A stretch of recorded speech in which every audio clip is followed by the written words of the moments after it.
Welcome to Sweet Life Beat Life. We hope this video helps. In this video, I will show how to make quinoa in a pot using an easy method. First, measure 1 cup of quinoa and 2 cups of water. This 2-to-1 ratio ensures fluffy results. Next, rinse your quinoa well under cold running water in a fine mesh sieve.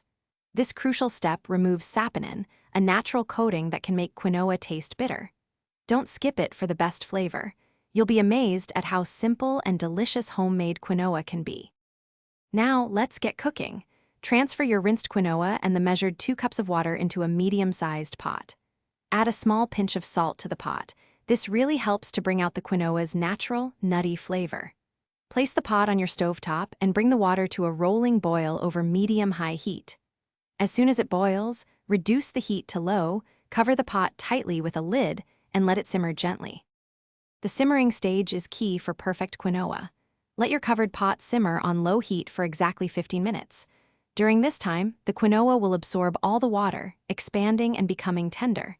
Do not lift the lid or stir during this period.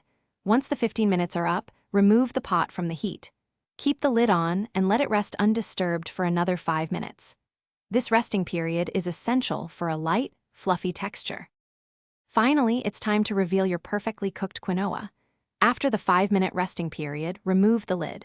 You'll see beautiful, fluffy grains. Take a fork and gently fluff the quinoa, separating the grains. This makes it light and airy. Your delicious homemade quinoa is now ready to serve.